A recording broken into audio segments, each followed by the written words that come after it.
I'm writing this because my family won't talk about it anymore. I'm the only one who can't seem to forget. I was raised on the outskirts of Preston, a small town in southern Idaho with a population of around 5,000.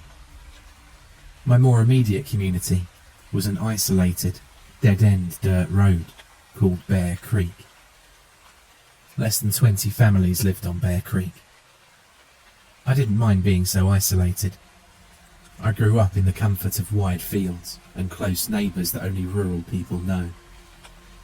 We were a Mormon community, very church-centred, very community-centred. All of the young boys, myself included, were part of the local Boy Scout troop. We had 4th of July parties at the local ballpark and swam in the nearby reservoir. It was a good, quiet community. My house, a 92-year-old farmhouse built by my great-great-grandfather, was situated on a small hill, surrounded by a wide grass field on one side, and a snaking dirt road on the other. Across the road was the creek bottoms. Southern Idaho is categorised in a desert climate, so not much grows outside of the irrigated fields, besides sagebrush and burrs. The creek bottoms were the exception. The creek fed the growth of a thick tangle of pussy willow bushes. In the late fall, we used to go down into the bottoms and pick the white, cottony pussy willow seeds to decorate the fences of our driveway.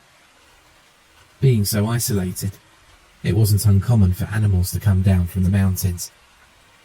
We had a female moose who brought her calf down and lived in our orchard every winter. And the occasional lion wasn't unheard of either. The summer when I turned 8, I remember because it was the same year as my baptism. A smaller mountain lion was spotted several times in our area. We weren't worried. The big cats stayed away from the farms and usually moved on when the area didn't yield enough food. The same summer, my neighbour, Peyton, was working on his Eagle Scout project. He loved nature articles and pictures and thought it would be pretty cool to try putting together a submission on our little creek bottoms. The young lion that happened to be in our area at the same time made him especially excited. He decided he wanted to try and get pictures of the lion and emailed the team for advice. They recommended setting up an automatic camera to take shots every couple of seconds in an area the lion was known to visit. They also recommended setting up some kind of bait so the lion was more likely to come by. No one in the creek liked the idea of live bait or carrion, so we came up with a different kind of bait.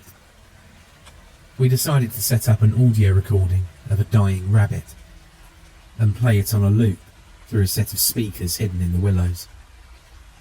I remember when everyone was down in the bottoms testing the speakers, and I heard the noise for the first time. The sound of a dying rabbit is horrible.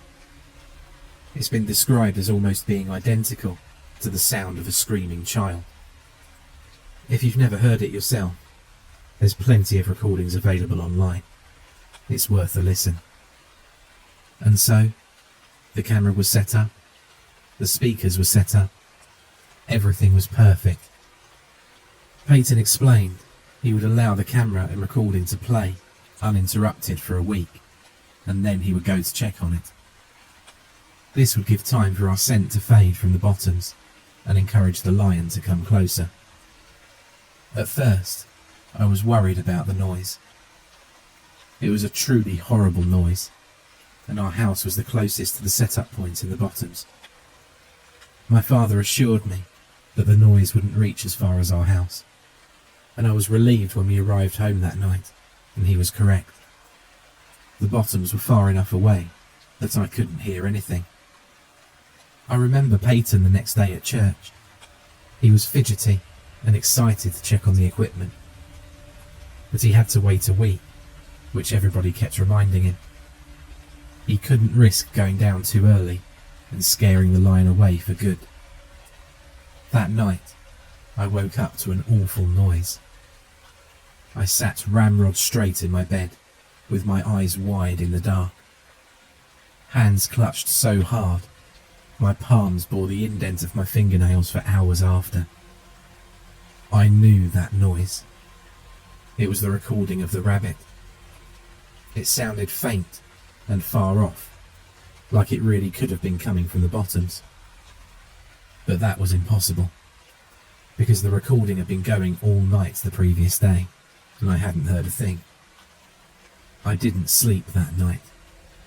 I was too scared to get out of bed and wake my parents. The recording played over and over again.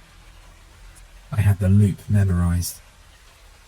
In the morning, I stumbled into the kitchen for breakfast. My mum and dad were sitting at the kitchen table. They too had dark rings under their eyes. I hadn't been the only one who'd heard it. Mum was convinced that the equipment must have been broken. She wanted to go down into the bottoms to check it out, but Dad refused.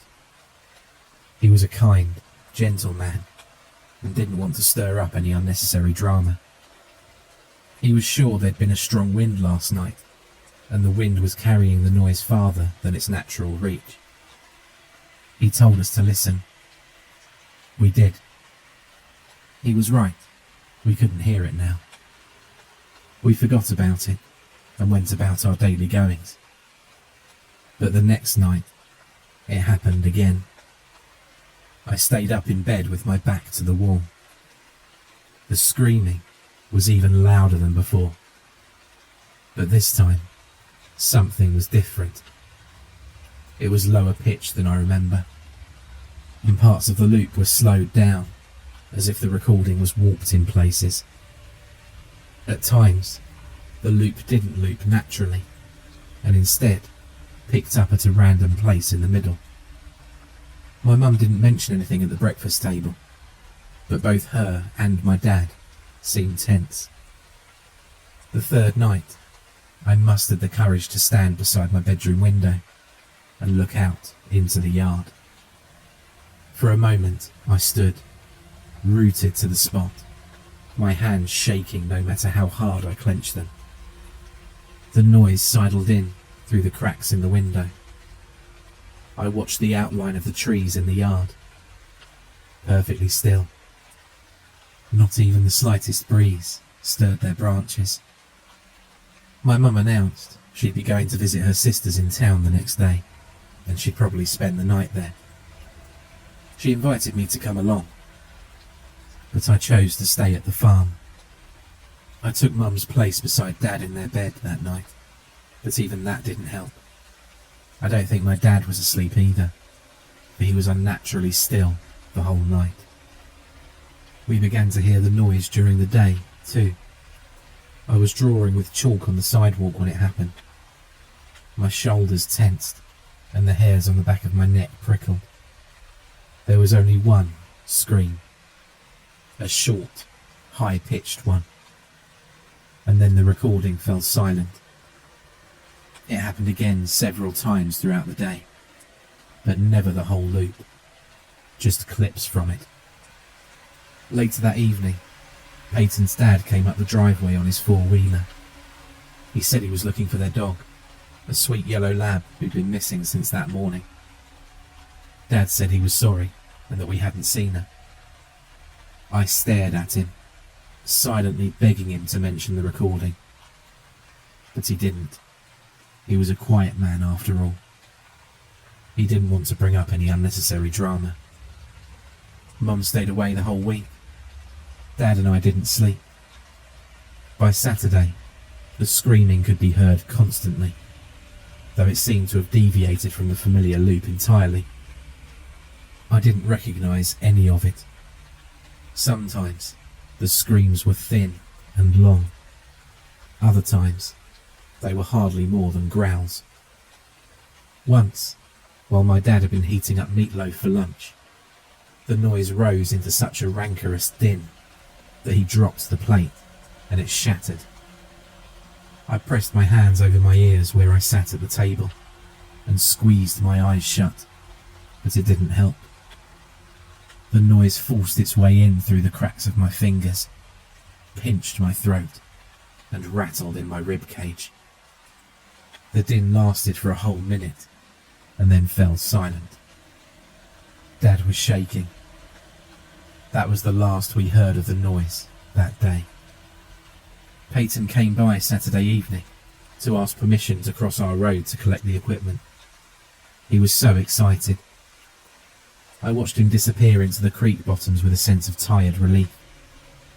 After the equipment was gone, it would all stop.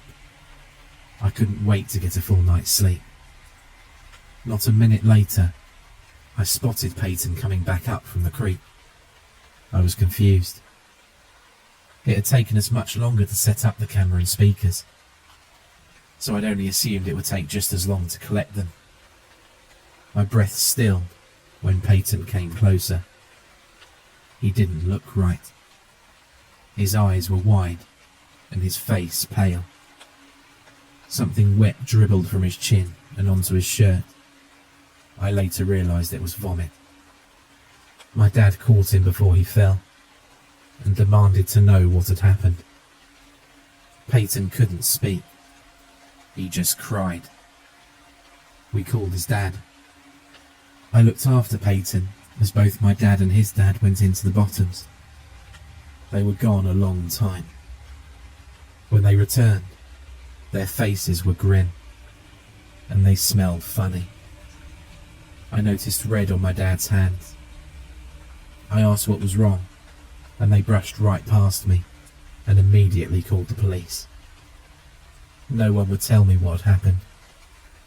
I sat on the couch as a blur of neighbours and police officers swirled around me. At one point, an officer placed something on the kitchen table and left. I looked into the kitchen, curiously. It was the camera from the bottoms. I wish I hadn't looked. The camera was a little banged up. Tiny scratches and dents covered the plastic casing. When I lifted it, my hand stuck to the plastic.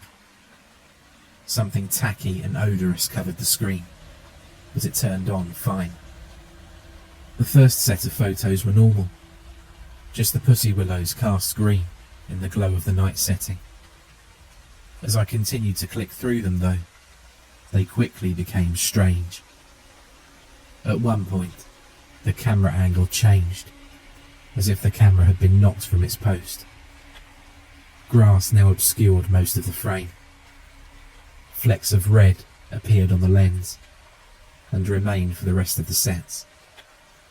One photo, though, made me pause.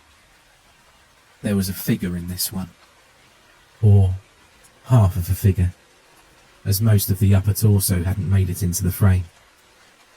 I thought it could be human, but it didn't look like it should be standing upright. Its legs were twisted, like an animal, and it seemed to be having difficulty supporting itself in an upright position. Beside the legs, a long, thin arm hung. Whatever it was must have been stooped over, for its fingertips hung below its crooked knees.